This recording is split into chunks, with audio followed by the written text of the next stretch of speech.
Hey there. Subscribe to my channel. And also press this bell icon. So you never miss any new updates. तो बता रहे थे कि 15 साल से हम पति पत्नी हंसे ही नहीं। तो हमने कहा तो क्या गरीब हो क्या? मिले तो कभी नहीं हमको, खाली फोन में विदेश से। बोले गरीब नहीं हूँ, विदेश में भी पेट्रोल पंप है, बहुत सी दुकानें हैं, बहुत बड़ा होटल है।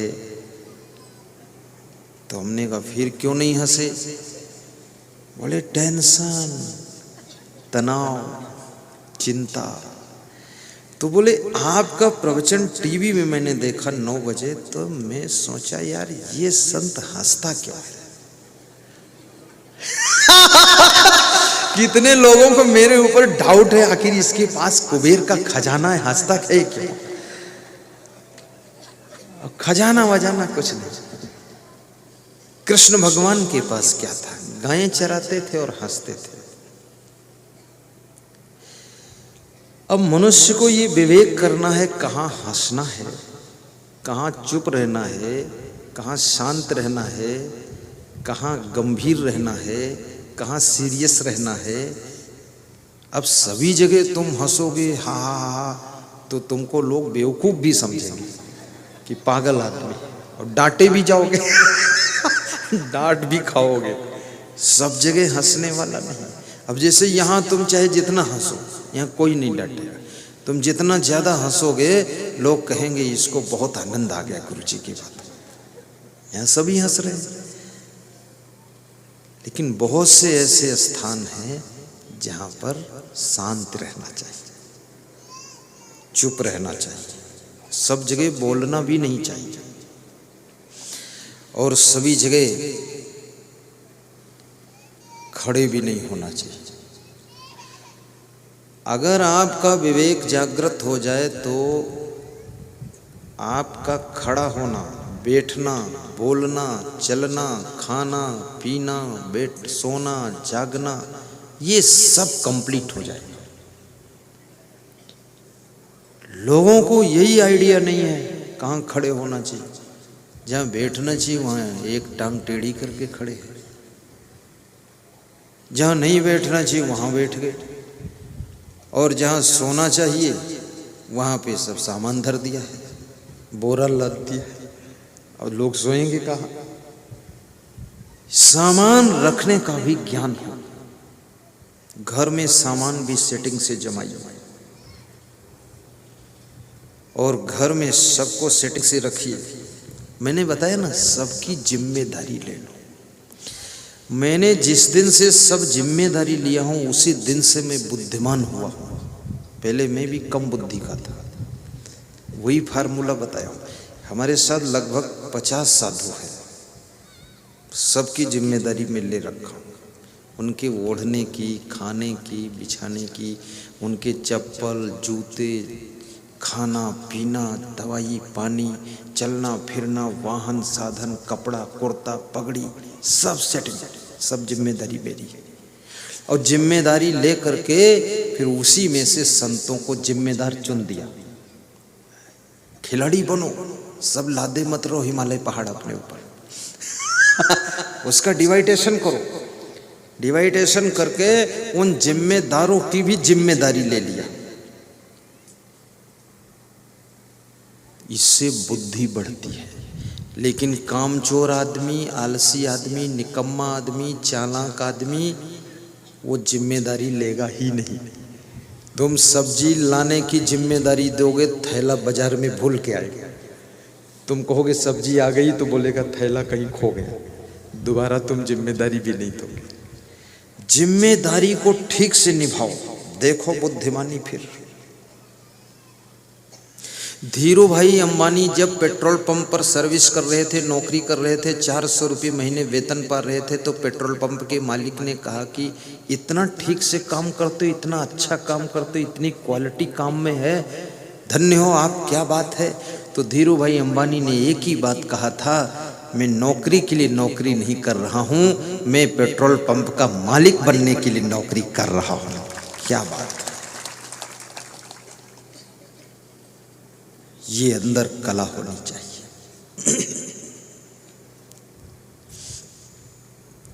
अपने बूढ़े माँ बाप की भी जिम्मेदारी ले लो, सास ससुर की भी जिम्मेदारी लो, पड़ोसी की भी जिम्मेदारी ले लो। उससे बोल दो कभी ज़्यादा मेहमान आ जाए तो 2-4 गद्दे हमारे यहाँ से ले जाना, कोई ज़्यादा बीमार आ जाए गाड़ी मेरी ले जाना। तुम जितना ज़्यादा जिम्मेदारी लोगे, जितना ज़्यादा आप अपने आप को रिस्पॉन्सर बनाओगे, उतना ज़्यादा ये प्रकृति तुमको मजबूत बनाएगी, तुमको धन भी देगी, तुमको व्यवस्था भी देगी और सबका लोड ले सकोगे तुम। उतनी ज़्यादा कंधों में ताकत पैदा हो जाएगी और उसी तरह के लोग तुमसे जुड़ते चले जाएंगे, उसी तरह के लोग जुड़ते चले जाएंगे। तो मैं बता रहा था कि मूर्खा यत्र न पूज्यन्ते। चाणक्य कहते हैं जिसके घर में, जिसकी संस्था में, जिस पार्टी में मूर्खों का सम्मान नहीं होता है, बुद्धिमान का सम्मान होता है। नंबर 1, इसलिए बुद्धिमान का सदैव आदर करना चाहिए। बुद्धिमान यदि चुप हो गया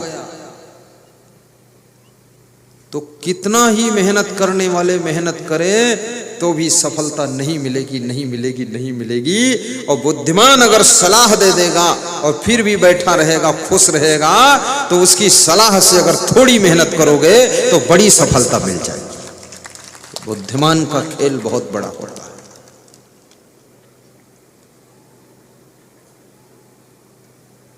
यदि आपकी बहू बुद्धिमान हो तो उसको भी आदर दीजिए। आपके ससुर जी बुद्धिमान हो तो उनका सम्मान ज्यादा कीजिए, ख्याल रखिए। और आपके बेटे में ज्यादा बुद्धि हो उसको ध्यान रखिए। बुद्धिमान को संभालना पड़ता है, बुद्धू को उतना संभालने की जरूरत नहीं, क्योंकि बुद्धू की तलाश में कोई नहीं है और बुद्धिमान की तलाश बहुत लोग कर रहे हैं। चूक जाओगे तो बुद्धिमान को कोई और खिसका ले जाएगा, तो बुद्धुओं के बीच में तुम भी बुद्धूनाथ बने बैठे रहोगे, बुद्धिमान खिसक जाएगा। इसलिए बुद्धिमान को संभालना पड़ता है।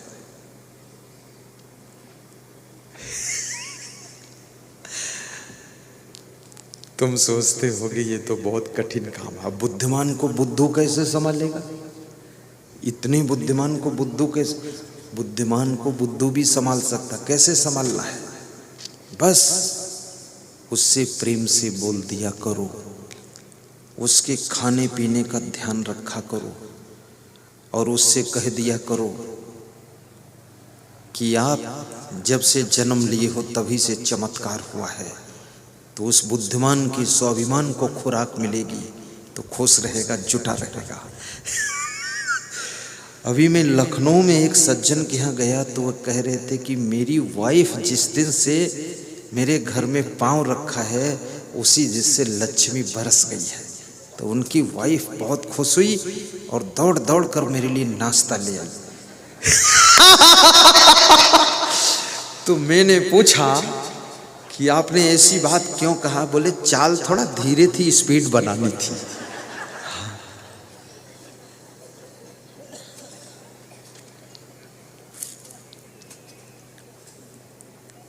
बुद्धिमान की प्रशंसा भी किया करो,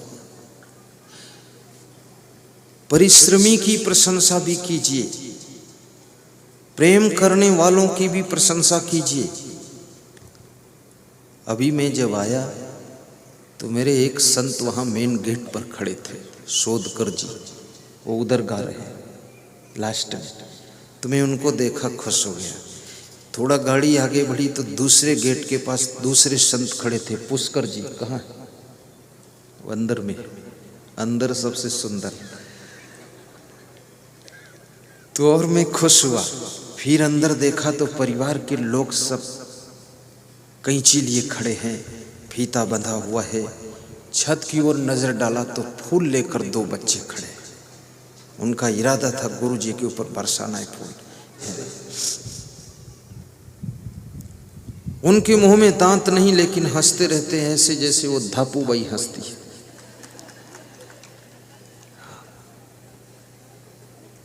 वो अशोक की माँ बहुत हंसती है और फोटो भी खूब खिंचाती है। ये पहली महिला है जो इस उम्र में इतना उत्सुक होकर के कल से आज तक कम से कम 50 फोटो खिंचवा लिया उसने, और दौड़ के बैठ जाती, हाथ जोड़ के हमारा भी खींचो, और उसका मन बहुत खुश है। जिस घर के बूढ़े खुश रहते हैं, सास ससुर खुश रहते हैं, दांत मुंह में नहीं फिर भी हंसते रहते हैं, उस घर में लक्ष्मी की कृपा सदैव बनी रहती है। वहां लक्ष्मी विहीन घर नहीं होता। इसलिए बुजुर्गों को खुश रखना चाहिए।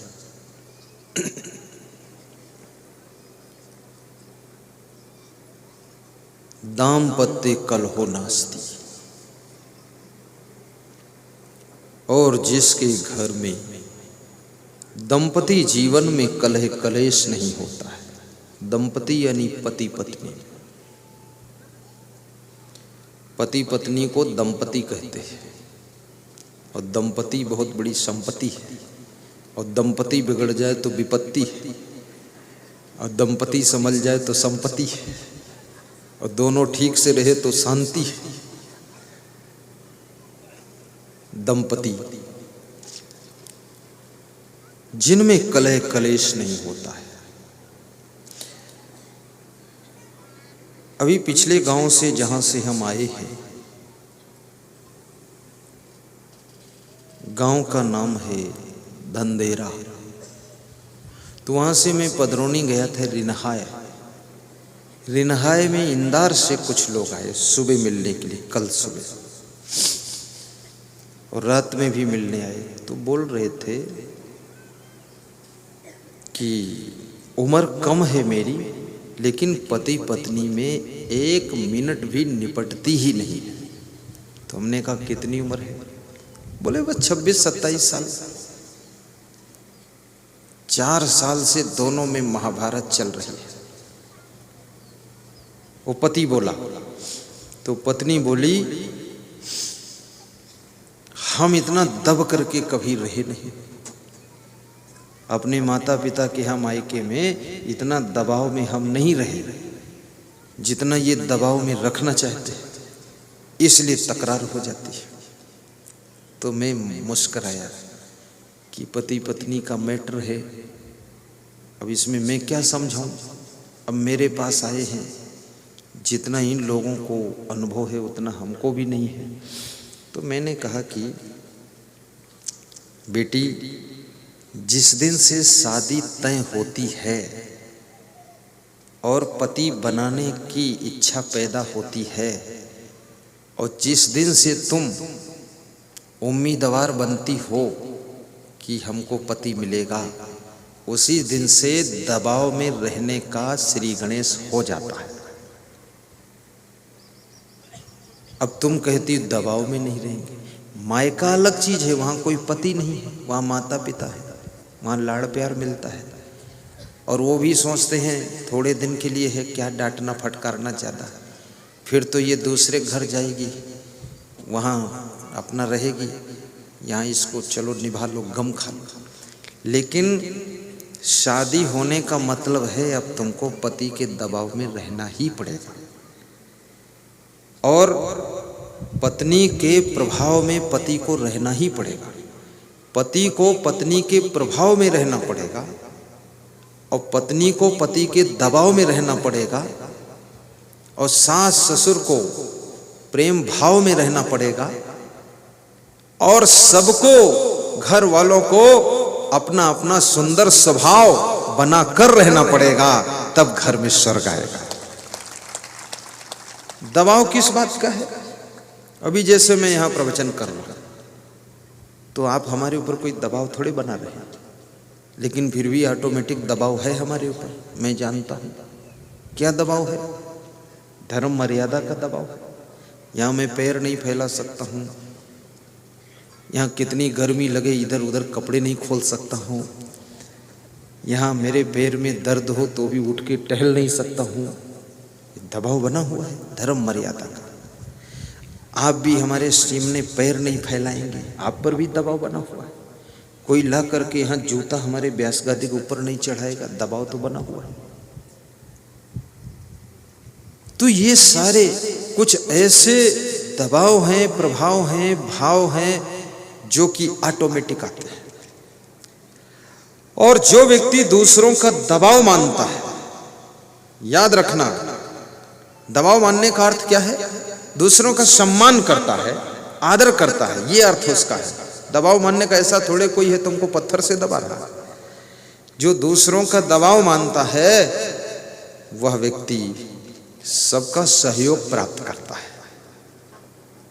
इसलिए अपने ऊपर माता पिता का भी दबाव मानना चाहिए, सास ससुर का दबाव मानो, बेटे बहू का भी दबाव मानो, उनसे थोड़ा संकोच भी करो, ऊट पटांग उदंडता का काम मत करो। एक सज्जन कह रहे थे, जब से हमारे घर में बहू आई है तब से हमने दारू छोड़ दिया। फिर हमने कहा क्यों छोड़ा? अरे बोले अब बदतमीजी काम ठीक नहीं लगेगा। बोले हमने कहा बेटा जब से पैदा हुआ तब से? बोले तब से तो बीड़ी पीना छोड़ दिया था। तो हमने और कुछ बचा है? बोले अब बचा है थोड़ा, तम्बाकू खाता हूँ, पोता पैदा होंगे तो वो भी छोड़ दूंगा।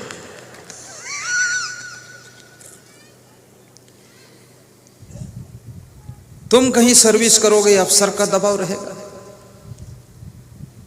राजनीति करोगे तो पार्टी की हाई कमान का दबाव रहेगा।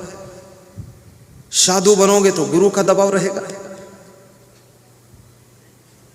इस दुनिया में दबाव मुक्त है कौन? दुकानदारी करोगे तो ग्राहक का दबाव रहेगा, ग्राहक बनोगे तो दुकानदार का दबाव रहेगा, ड्राइवर बनोगे तो गाड़ी मालिक का दबाव रहेगा। दबाव के बिना कोई रहता ही नहीं है। और जो अपने घर में एक दूसरे का दबाव मान लेता है उसको बाहर बहुत कम दबना पड़ता है, उमंग से रहता है। तो ऐसा मैंने 20 तर्क दे दिए उसको। तो हमने कहा समझ में आ गया बेटी? तो बोली ठीक गुरुदेव, अब लड़ाई नहीं होगी, अब नहीं होगी, मैं गम खा लूंगा। तो एक आदमी खड़ा था, वो बोला इसका पति भी कम नालायक नहीं है, ये भी वैसे है, इसको भी थोड़ा समझा दो। तो उसको भी समझाया मैंने कि पहली बात तो यह है सबकी शादी नहीं होती है, और शादी होती है तो शुद्ध साईं पत्नी नहीं मिलती है। टेढ़ी मेढ़ी ऐसी वैसी बुद्धिहीन। तो तुम्हारी शादी भी हो गई, पत्नी भी मिल गई, एक बच्चा भी हो गया, सब ठीक है। अब ये शान गुमान छोड़ो, अब पापा बन चुके हो, अब पापी वाला काम मत करो। दारू मत पीना, बीड़ी मत पीना, सभ्यता से रहो, घर में कम बोला करो। सांप कितना जहरीला है, फुफकारता है, पर अपने घर में जब घुसता है बिल में तो भी शांत और सीधा घुस जाता है। और तुम सांप से भी नहीं सीख पाए, तुम घर में आकर ही सांप बनकर फुफकारते हो। शांत रहो। तो बोला गुरुदेव अब अगली बार आपको शिकायत नहीं मिलेगी। तो हमने कहा शिकायत सुनने हम 2-4 साल आएंगे भी नहीं, गम खा लेना चाहिए। दाम पत्ते कलहो नास्ती। और जहां दो का जोड़ा होता है वहां अपने आप एक को बड़ा मान लो, ठीक है, उनका ख्याल भी रखो, प्रेम भी कर दो। दुनिया में किसी का अभिमान तो रहता ही नहीं है। दुर्योधन का नहीं रहा, कंस का अभिमान नहीं रहा, रावण का अभिमान नहीं रहा, बाली का अभिमान नहीं रह गया। तो अपन तो छोटे मोटे आदमी घर में किसको अभिमान दिखाना है? सरल बन करके रह लो, अपना काम कर लो। रिन्हाय में केपी सिंह रघुवंशी के घर पे ठहरा था मैं। सवेरे में 4:30 बजे उठा। ऐसे में तो 5 बजे उठता हूँ ठंडी में, पर उनके डर से उठा। वो शाम को बोले थे हम 4 बजे उठ जाते, तो मैंने कहा तो मैं तो संत हूँ, मेरे को भी उठना चाहिए, नहीं तो ये देखेंगे कि अभी उठे नहीं गुरुदेव तो नंबर कम हो जाएंगे। तो डर मारे उठा। उठकर बाहर निकला तो मेरे साथ एक संत उठ गया। तो देखा मैंने वे आंगन में पति पत्नी दोनों झाड़ू लगा रहे थे। बोले द्वार पर लग चुका है, वो अंदर लगा रहा। तो हमने कहा अच्छा। तो मैं चुपचाप फिर अंदर चला गया।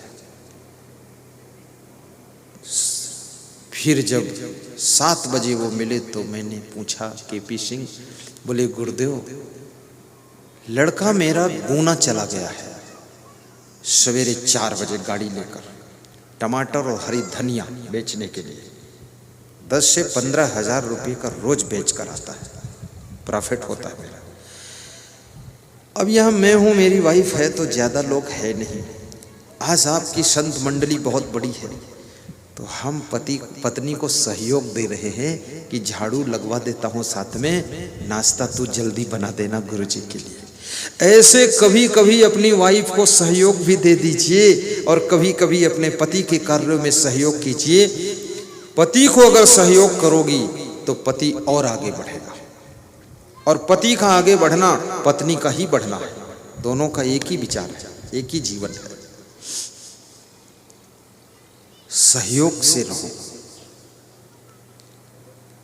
हमारे एक भक्त हैं पटवारी, तो उन्होंने कहा गुरुदेव अब क्या करूं? मैंने कहा और पढ़ाई करो, पीसीएस परीक्षा में बैठो।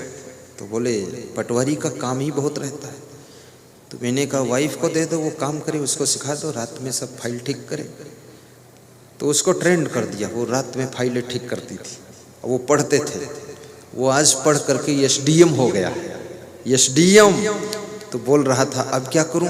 मैंने कहा अभी भी जारी रखो, डीएम बनोगे तो कलेक्टर बन जाओगे। तो प्रमोटेड होकर कलेक्टर भी बन गया है। बोला अब हमने कहा बहुत मेहनत करो, कमिश्नर भी हो जाओगे। तो इंतजार में है कमिश्नर कब बनूंगा, 6 कलेक्टरों का अफसर बन जाएगा। आदमी को जिंदगी भर रगड़ी मारना चाहिए। धनवान भी 1 क्लास के बनो, गुणवान 1 क्लास के बनो, महान 1 क्लास के बनो, और बुद्धिमान भी टॉप क्लास के बनो। हर चीज में आपका नंबर फर्स्ट होना चाहिए। दाम्पत्य कलहो नास्ति, जिसके दंपति जीवन में कलह कलेश नहीं, परस्पर में प्रेम रहता है। भाई भाई में, पिता पुत्र में, देवरानी जेठानी में, सास बहू में, प्रेम की गंगा जिस घर में बहती है उस घर में लक्ष्मी का निवास रहता है। और जहाँ प्रेम होता है वहाँ सहन शक्ति बढ़ जाती है। प्रेम के बिना आप गम भी नहीं खा पाओगे। जिनसे प्रेम होता है उनके लिए बहुत गम खा सकते हो, बहुत सह सकते हो। प्रेम के लिए तुम बहुत अधिक मेहनत भी कर सकते हो, बहुत परिश्रम कर सकते हो, डबल कर सकते हो। प्रेम में उत्तर प्रदेश में बहुत ठंडी होती है। वहाँ पति पत्नी रात में 10 बजे हाथ पैर धोकर बिस्तर में सोए थे, रजाई ओढ़कर। जनवरी का महीना, सोए ही थे। 10 मिनट के बाद कोई दरवाजा खटखटाया तो पति ने अपनी पत्नी से कहा देखो कौन आया है। पत्नी निकली, उसने खिड़की खोल कर देखा, कौन? तो बोले मैं परम मित्र हूँ तुम्हारे पति का, नाम बताओ। रघुराज सिंह, आइए। पति को बताया रघुराज सिंह आपके परम मित्र आए, क्या करूं? बोले दरवाजा खोलकर अंदर लीजिए, ड्राइंग रूम में बिठाइए, मैं आता हूं। ड्राइंग रूम में बिठाया, पति आया, बातें किया, चाय पिलाया। आधा घंटे बाद वो विदा हो गए। फिर पति पत्नी ने हाथ धोया, पाँव धोया और फिर बिस्तर में लेट गए। ठंडी बहुत थी। फिर 11 बजे कोई आया, दरवाजा खटखटाया। तो पति ने कहा देखो कौन है? तो पत्नी ने झांक कर देखा, बोले आपके अनन्य मित्र कोई आए। क्या करूं? बोले अंदर बिठा दो। अंदर बिठाया, चाय बनाया, पिलाया। पति ने बातें किया मित्र से, वो विदा हो गया। अब 12 बज गए। हाथ पांव धोकर फिर सोए। फिर 12 बजे कोई दरवाजा खटखटाया। पति ने कहा जाओ देखो कौन है। बोले अब तुम जाओ, मैं नहीं जाऊंगी, चाहे जो कोई हो। तुम्हारा मित्र होगा पर मेरा तो शत्रु ही है। क्या बात है। बोले इतनी बुद्धि नहीं है, रात में चले आ रहे, कोई होटल खुला है? न सोएंगे न सोने देंगे, क्या लफड़ा बना रखा है। किसी के यहाँ मेहमान भी बनो तो उसमें भी थोड़ा विचार करके बनना। बहुत रात को मेहमान बनोगे लोग नाराज हो जाते हैं। जिसमें अगर अच्छा लगा तो like share comment and subscribe जरूर करें। जय हिंद, जय भारत।